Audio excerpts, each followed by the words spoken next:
Nathan's combat class with Jason had turned dangerous. Nathan never backed out of a fight, but today was personal. One day, I'll make your father my slave and piss on him. And that was when Nathan lost his cool. Little did Nathan know, it was a fatal mistake. Headmaster, stop the duel! Nathan, yield, please! I yield. Not enough for me. He especially cherished the love of his older sister. Regardless of Amelia's weak sword-fighting abilities, she had grown into a remarkably good healer under Sir Yara's tutelage. She was an incredibly strong woman. Her stubbornness and common sense made her a natural-born leader, and Nathan respected her for those reasons. But more than that, she was a fantastic older sister, always interested in how he was doing and trying to help him in any way that she could.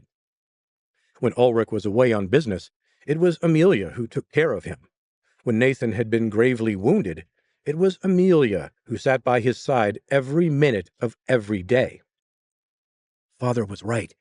Amelia deserves to live a life without fear, a life where she is free to do whatever she wishes without the threat of danger.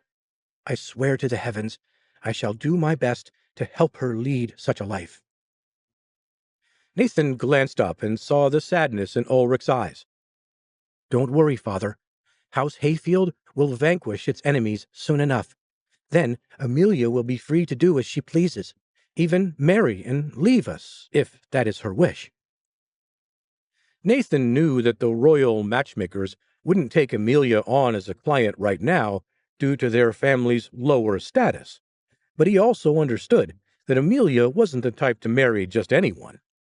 Ulrich had learned his lesson when it came to trying to prod her into meeting with suitors. If anyone was going to consider Amelia's marriage prospects, it was going to be Amelia, and Nathan knew she would never think of such things while the family was in peril. Ulrich grinned at his son. You are right, my son. Together, we shall vanquish these threats, so that your sister will be free to think about such personal matters and not be so concerned with our survival. For the first time, Ulrich's confident words sounded sincere to Nathan's ears. He knew that his display of strength had reassured his father that they could take on whatever House Raven or House Clay threw at them. Now tell me, lad, be honest, what is your spiritual fighting level at? Ulrich eyed his son curiously as Nathan cleaned up their table. Nathan chuckled at his father's eager expression. I'm not exactly sure of the exact master level I've reached, but I can tell you this. You need not worry about the power of Lord Byram Clay, or even the High Lord Raven himself. I could probably take both on at the same time and still wind up on top. Unbelievable, my son. You never cease to amaze me. Where once I would have thought you overconfident, I see the truth behind your words. I was going to wait until the nobility examination, but I think it's time to give you something. What is it, Father? Wait here, one moment. I'll be back soon. Ulrich stood and stumbled out of the room, still tipsy from their revelry. Nathan sighed as he finished tidying up their table. His thoughts were on their many enemies and how he might vanquish them. Soon, his father's unbalanced footsteps grew louder once more. Nathan's eyes widened as Ulrich entered the room with a large item wrapped in a cloth behind his back. This is a gift my father entrusted to me when I first proved myself as a warrior, and it's something that I wish to give you now. You'll certainly need it for the days and months ahead. Go on, take it. Ulrich offered up the item, which Nathan unwrapped. Underneath the cloth was an old steel broadsword still in its scabbard. The Hayfield family crest was imprinted across the crossguard. Father, this is House Hayfield's ancestral sword, the one you hung beside the tapestry at home. I can't accept such a valuable gift. Nonsense, Nathan. It is your inheritance as much as it is mine. Unsheath it now, and see how it feels in your hands. Go on, and give it a swing. Slowly, Nathan unsheathed the sword. The blade had a simple design without many adornments, a simple tool for a simple job. Nathan swung the sword swiftly in the air, practicing his cuts and thrusts to his father's encouragement. My only demand is that I ask only that you use it to hunt down and slay the fiend that killed your mother. When the time comes, it should be this blade that does the deed. How does it feel, lad? It feels good, Father. It feels like vengeance. With a flick of his wrist, Nathan sliced clean through a small clay pot. Even after centuries, the blade was still sharp. Nathan smiled and knew that this sword would serve him well. As the night grew late, more patrons entered the restaurant, and Ulrich suggested they retire for the night. Together, they gently woke up Amelia and went back up to their rooms to sleep. Nathan lay awake in bed. All he could think about was the sword his father had given him, and what he would do with it. Restless, Nathan rose after only a few minutes and practiced with the sword, wielding it in precise arcs around his body as he fought imaginary enemies. Suddenly, his concentration broke as he heard raucous laughter and music coming from the restaurant below him. One voice in particular reached Nathan's ear, the voice of an enemy noble. Quietly, Nathan left his bedroom and snuck down the stairs. He hid against the doorway and listened in on the raucous shouting. "Ha ha ha! I heard that Nathan Hayfield's father ordered a feast here earlier, probably to eat his sorrows after such a lousy exam performance. Ha! What a weakling! Good to have such a wimp around, though. He'll make my son's poor performance look like a triumph. Ah, I'll miss poking fun at those fools. Mark my words, House Hayfield won't be around for much longer." Of course, of course. Come now, Golden Axe. Let's have a drink." Nathan poked his head around a corner and confirmed his suspicion. The tables were filled primarily with wealthy, noble families. At the center of them all sat Golden Axe, who sloshed down mead with a group of his cronies, power-hungry lords looking to gain favor with House Clay and thus gain status in the eyes of High Lord Raven. Nathan's hands turned into fists. He reached for his broadsword, but a hand shot out and stopped him. Nathan turned to see his father Ulrich on the steps beside him. Ulrich held a finger to his lips as Nathan slowly nodded. Ulrich motioned toward the second floor, and he whispered as Nathan followed him. "Don't let them get to you, Nathan. Those rumors mean nothing, and you'll have a bright future ahead of you as long as you choose your battles carefully. Remember, if you let them anger you, they've gotten what they wanted." Nathan sighed and looked up at his father. Despite his fury, he knew in his heart that his father was right. "You're right, Father. I am sorry." Plenty of great warriors had their lives cut short because of foolish words. Nathan composed himself and smiled at his father. "Don't worry about it, Nathan. Your time will come soon enough. Just don't fall for their provocations." Nathan nodded. "Understood. As usual, you know best. Besides, once they see what we're capable of, those power-hungry scoundrels will be kissing our feet and pledging their undying loyalty to our banner." Ulrich patted his son on the shoulder. "Exactly, my boy. It's good that you have such a thorough understanding of things at such a young age. Your talent is undeniable, and within a couple of years, House Hayfield shall be a well-known name across the realm." Nathan said nothing as he saluted his father and went back to his room. He wanted to reveal what he had done during registration, that he had signed his family up to take on House Raven, but he knew that now was not the time for such a disclosure. "You won't have to wait that long, Father. In less than a month, our family's fate will have changed completely. Then all who come across this land will know our family name, and word will even travel back to whoever preyed upon my mother all those years ago. Whoever that person is, when they hear my name in the streets, their heart will start to tremble." That very same night, inside of the dark tower, Doom Faction Deputy Officer Kane held Nathan Hayfield's examination files in his hands. Below him kneeled all of the spiritual warrior examination officials, led, of course, by Elder Ulrich. Officer Kane's sharp eyes scanned over the officials as he sighed. "And there's no way that Nathan Hayfield cheated on the exam, correct? You all checked thoroughly." Elder Ulrich nodded his head fervently. "I promise you, sir, we had eyes on him at all times. Every piece of equipment he touched was inspected.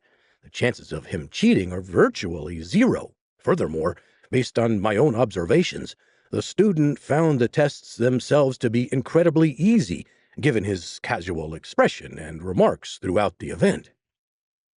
It seems this kid's talent is quite impressive, then. Where is this boy from exactly?" "He was born in the hamlet of Dunshire, sir, a humble farming community with a medicine garden to the east of here. He's the heir to Lord Ulrich Hayfield. Currently, their standing is quite poor among the nobility. The family's been on the decline for quite some time now. Their prospects up to this point haven't been optimistic." Deputy Officer Kane sighed as he set aside the files. "At least, until now, it seems. No matter, declining noble houses often produce great warriors from time to time." Kane thought for a moment as he stared out in the direction of the Hayfields' hotel rooms from one of the tower's many windows. "Keep these results sealed. I wish to deliver this to Head Officer Wilhelm myself in advance of the results announcement. And, Ulrich, when you do post it, award him with examination rank 8. Ulrich and the other officials frowned. It made perfect sense for Deputy Officer Kane to bring Nathan's results directly to his superior officer. However, the decision to reward Nathan with only an examination rank 8 out of 9 after his perfect performance seemed more than a little strange. "What is it, Ulrich? Your face tells me you're displeased with me." "No, Officer Kane, sir, it's just, with Nathan's performance, it seems he ought to be given a perfect ranking of 9, not 8. I mean, Stuart Lightstone received a 9, and it's obvious that Nathan Hayfield is 100 times more powerful than him. It doesn't make any sense." Kane let out a long sigh. He wouldn't waste any breath explaining to the officials, but any high-ranking member of the Doom faction understood that real strength came from overcoming adversity. If he rewarded Nathan too heavily, it might inadvertently stifle the boy's progress. For a teenager to show so much potential, Kane knew he had to be careful if he wanted to mold him into a powerful future disciple. "A statue must be sculpted before it is ready to be marveled at. Just do as I say." "Yes, sir." Kane knew that Nathan would likely blame his family's many adversaries for his ranking, and though Doom faction officers could not engage directly with the squabbles of the aristocracy, Kane had a feeling that Nathan's skills would flourish under such immense pressure. In truth, the real reason Kane lowered Nathan's score was that he wished to test him. Had he given Nathan a perfect score, House Raven and House Clay might think twice about harassing the Hayfield family, but with an 8, they might still consider attacking the young warrior. Kane wondered what marvelous displays of power from this young noble he might get to witness. 2 days passed without much trouble until, finally, the exam results were announced at the Gogrichsal city center. The sky was still dark when hundreds of people swarmed the halls, waiting for the outcome of the spiritual warrior examination to be posted. Back at the hotel, Amelia aggressively ate her morning breakfast beside Ulrich and Nathan. "Hurry up and scarf it down, you two. I want to check the results before the lineup gets too long. Nathan's got to be first on the list." Amelia finished her meal and urged Nathan to eat faster as he laughed. "Amelia, knock it off. What's the hurry? The results will be there whether we leave now or go later." Ulrich grinned. "That's right, lass. Besides, Nathan's results might not live up to your expectations. It's best if we remain calm." Amelia frowned, pissed off by the idea that somehow Nathan had been cheated of his victory. "What do you mean, Father? Who else could possibly have been first? You saw his strength, just as I did. He got a perfect score." Ulrich frowned as well. "Politics, Amelia. Unfortunately, that plays a role in this. Wealthier lords always have their numbers padded, while we lower-level lords are always knocked down a peg when it comes to official estimations like this.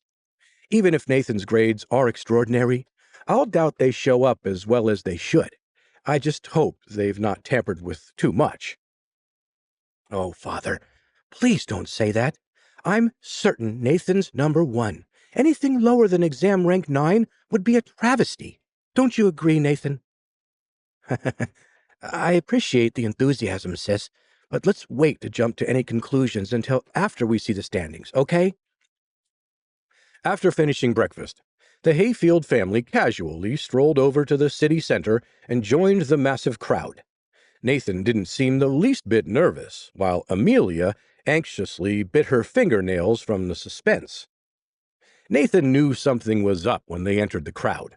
All the people surrounding them gave Nathan strange looks and unconsciously parted out of the family's way. Some glanced at Nathan and then ran off to whisper to a nearby friend. A number of young spiritual warriors also smiled at Nathan or saluted him as he passed by. Their eyes lit up with excitement when Nathan smiled back at them. Amelia saw the looks and smirked. "See, I told you both. Nathan's skill is undeniable." Nathan's own eyes lit up as soon as Baylor made his way over to them. "Congratulations, Nathan. I mean, wow!" "How'd I do, Baylor? And also, how was it for you? Your results should be pretty good, right?" "Mine were nothing compared to you. After all, there aren't many who receive an 8th rank examination grade." "8th rank, huh?" Nathan couldn't help but be slightly disappointed. So his score had been suppressed after all. Baylor frowned at Nathan's downcast look. "Don't be upset, Nathan. That's about as good as it gets when it comes to low-born nobles, after all. The only students who do better are the ones with wealthy parents who bolster their kids' skills with coin. Everyone knows you've reached a huge achievement." As they spoke, the two boys finally arrived at the front of the crowd, where the list was posted. Nathan looked up and examined the standings. At the top of the leaderboard was Stuart Lightstone, with a 9 examination ranking. Nathan himself was an 8 and shared the score with Cedric Raven and Sarah Hale, the warrior daughter of the 3rd High Lord of Godric's Land. As expected, only the children of the wealthy High Lords reached such levels on the examination, apart from Nathan, of course. Before Nathan knew what was happening, he was surrounded by commoners and other noble lords who wished to congratulate him on his performance and curry favor with House Hayfield. Everyone knew what it meant for the lowly House Hayfield to score such a high ranking. As Amelia had suspected, Nathan's strength was undeniable. Surrounded by ass-kissers, Nathan had nowhere to go and could only repeat the words, "Thank you, I just did my best," over and over again as he was showered with praise. "Remarkable job, young man." "How did you do it, Nathan? Are you really that strong?" "Do you know what this means, boy? Even if your fallen house loses its nobility seat, you might one day have the strength to reclaim it. What a story that would be." Nathan's face grew red from embarrassment. "Really, thank you all, but I better get back to my family now, and please, don't worry. House Hayfield isn't going anywhere." Despite Nathan's desire to escape the crowd around him at the Spiritual Warrior Examination Results Board, he couldn't seem to break through. With a rank of 8 on the examination, he was bombarded with new fans desperate to catch a glimpse of him. Typically, if a student were to receive an examination rank of 6, this usually meant the student's power level could reach the apprentice stage once the student had fully matured. If the student received a rank of 7, It meant the student was more likely to reach a high level of the apprentice stage or even break into the lowest level of the master stage as an adult. A rank of 8 indicated the student's abilities were beyond exceptional. It was a great honor for the student's family, and the student likely would achieve a medium-level tier of the master stage as a fully matured warrior. Regardless of family status or wealth, a rank of 8 meant the student's family would be in a strong position to challenge another noble house for a seat of power. Considering most families' patriarchs held the strength of a high-level apprentice, any warrior that reached the spiritual fighting master stage had the potential to elevate his entire family. As Nathan tried in vain to escape the crowd and return to his family, he glimpsed at the rest of the standings as Baylor tried to block excited fans from reaching him. According to the results, no one had scored a rank of 7 on the examination. Roughly 40 students, including Baylor, earned the rank of 6. Nearly 200 students earned the 5th rank, and over 400 reached the 4th rank. A few dozen students fell under the ranks 3 and 2, and only a handful were ranked at 1. Considering the fact that all of the students participating were at least 11 years old, these lower rankings were considered shamefully poor performances, and many of those students would eventually give up on their dreams of becoming spiritual warriors. Nathan smiled as he read John Crane's name under the rank 1 list. As if on cue, John Crane and an entourage of other warriors from the hamlet of Dunshire pushed their way through the raucous throng to reach the board. Out of my way, you worms! Nathan turned to meet John Crane's sneering face as it curled into a teasing smile. The smile faded when he looked at the board. What? Know-nothing Nathan Hayfield reached examination rank 8? Which Nathan Hayfield is that? It can't be the cowardly little weakling I know. Another student warrior from Dunshire examined the board closely. Nope. It's definitely our Nathan from Dunshire. See there? It says it on the list. I know what it says, damn it. Another student chuckled as he left John's side to high-five Nathan. Incredible job, Nathan. At this rate, you're going to make Dunshire famous. Please. He must have cheated in some vile way. He's still a weakling. Another student laughed at John as he went over to Nathan's side. That's rich coming from you, John. Why are you looking for your name up there anyways? It's way down there at the very bottom. The entire group of students John had showed up with laughed and now mocked him openly as they moved over to Nathan's side. John's brow furrowed. Before he could say another word, a hand roughly grabbed the back of his tunic and dragged him down the hallway to the very end of the list. Who dares touch me in such a... Shut up, you imbecile. The color drained from John's face as Carlton Crane finally released his son as the boys from Dunshire laughed.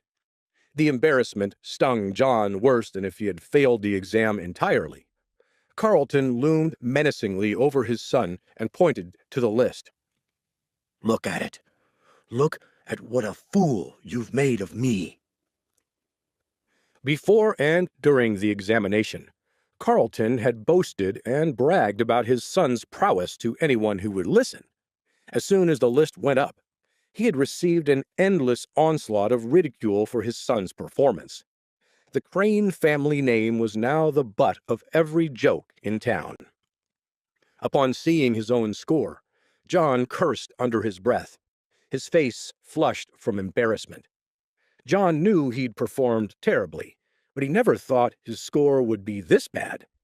Even at his most optimistic estimation, he figured he'd manage a rank of 4, but instead, here he was at rank 1, among the bottom 10 students who had taken the examination.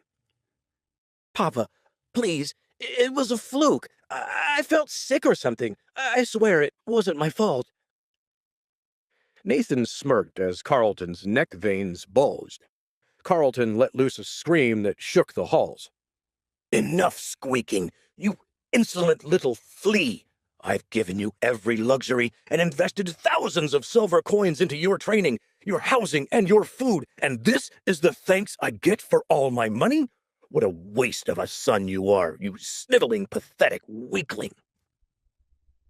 Tears welled up in John's eyes, and as much as the boy had earned his comeuppance, Nathan couldn't help but intercede. Whoa, relax there, Lord Crane. Such vitriolic language in public is unnecessary. So what if he flopped this time? I'm sure with hard work and patience, he'll receive a better mark on the next examination. Nathan's tone was equally comforting to John and teasing to Carlton, whose face grew redder as more eyes fell on him. John was utterly speechless. He really didn't understand what had happened during the exam. With a spiritual warrior strength at level 6 beginner, John knew he should have performed better, but when he took the exam, something just felt off. After finishing the race, John's legs had felt like they were chained to boulders, and he was forced to rest for many hours before moving on to the second stage. It was dark outside by the time he completed the second stage. By the time he reached the third stage, John was utterly exhausted. What John didn't realize was that his poor performance was all thanks to Nathan's spell that zapped John of energy. Nathan, of course, was unaware what his power of Asura had done. Before the Crane family could respond to Nathan's words, a group of people in dark purple cloaks aggressively pushed through the crowd. A voice boomed through the hall. "Make way! Make way at once for the High Lord Raven! His lordship wishes to see the results." Within a few moments, the High Lord Raven and his son Cedric appeared beside the results board. Flanking them was a large group of weaker vassal lords and a column of House Raven guards. Suddenly, the fans who had been fawning over Nathan turned and raced over to the High Lord Raven to praise him and bestow him with compliments. Look, it's the great High Lord Raven himself. Look how many lower lords are at his beck and call. Each and every one of them's got chests full of golden coins, so imagine how rich and powerful House Raven must be. I hear the Ravens have grown even more powerful this year. Cedric Raven's score was only lower than Stuart Lightstone's. Remus Raven, also known to the land as the High Lord Raven, scanned the listing with sharp eyes as he casually brushed his dark black beard. He ignored the reverent crowd around him, and even as they peppered him with accolades. Congratulations, your lordship. Cedric's score is second only to the Lightstone boy. Your son's future is limitless, my lord. The heavens must shine brightly down upon you. High Lord Raven, your power knows no bounds. We honor you. Remus casually held up a finger, and the guard roughly pushed back. House Raven's adoring fans as they continued to heap praises in the hope of gaining favor. Remus's lips curled into a smile as he saw his son's name in the standings, but soon he was back to grimacing when he noticed Nathan Hayfield's name at the same rank. He coughed violently for a moment, as if the very name Hayfield were toxic to him in some way. Cedric frowned. Father, are you all right? Finally, Remus stopped coughing and scowled at the room. Nathan Hayfield? How could he have possibly received an examination rank 8? After a few seconds, Remus's eyes darted around the crowd until they met Nathan's gaze. Nathan stepped forward toward his family's greatest adversary. Remus stared at Nathan without blinking in an attempt to unnerve him. Instead, Nathan's face remained expressionless and calm. His eyes did not blink either. Finally, Remus snarled as he was forced to blink. A slight smile crept up on Nathan's face as he slowly turned away and nodded at Baylor to join him. Nathan knew that Remus was staring daggers into his back, but he no longer cared or paid him any mind. Please subscribe to the Pocket FM YouTube channel and press the bell icon for instant notification. Check out our channel for more such exciting shows.